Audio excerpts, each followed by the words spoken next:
ఆ రోజులే బాగున్నాయి.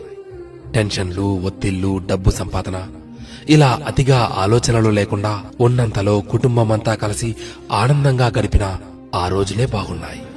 ఆదివారం ఆటలాడుతూ అన్నాన్ని మరచిన ఆ రోజులే బాగున్నాయి. మినరల్ వాటర్ గోల లేకుండా కుళాయి దగ్గర, బోరింగుల దగ్గర, బావుల దగ్గర నీళ్లు తాగిన ఆ రోజులే బాగున్నాయి.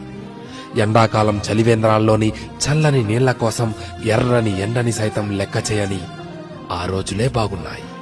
వందల కొద్దీ ఛానళ్లు లేకున్నా ఉన్న ఒక్క దూరదర్శన్లో శుక్రవారం చిత్రలహరి, ఆదివారం సినిమా కోసం వారమంతా ఎదురు చూసిన ఆ రోజులే బాగున్నాయి.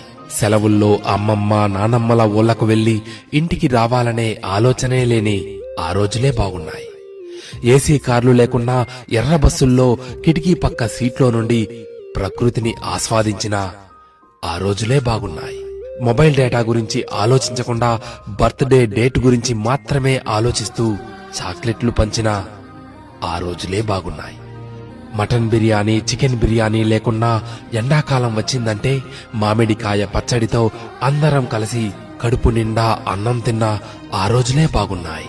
ఇప్పుడు జేబు నిండా కార్డులున్నా, పర్సు నిండా డబ్బులున్నా అమ్మ కొట్టుకు పంపితే మిగిలిన చిల్లరను కాజేసిన ఆ రోజులే బాగున్నాయి. ఇప్పుడు చేతిలోని సెల్ నిండా గేములున్నా, ఆట స్థలంలో బ్యాట్ మార్చుకుంటూ ఒకే బ్యాట్తో క్రికెట్ ఆడినా ఆ రోజులే బాగున్నాయి. ఇప్పుడు బీరువా నిండా జీన్స్ ప్యాంట్స్, టీషర్ట్లు ఉన్నా 2-3 నిక్కర్లతో, కురచ షర్ట్లతో బడికి వెళ్లిన ఆ రోజులే బాగున్నాయి.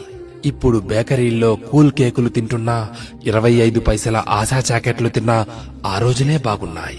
ఇప్పుడు రకరకాల ఐస్ క్రీంలు చల్లగా నోట్లో నానుతున్నా, నాన్నమ్మ, అమ్మమ్మల చీర కొంగు పైసలతో పొల్లైసు కొనుక్కు తిన్నా ఆ రోజులు ఎంతో బాగున్నాయి.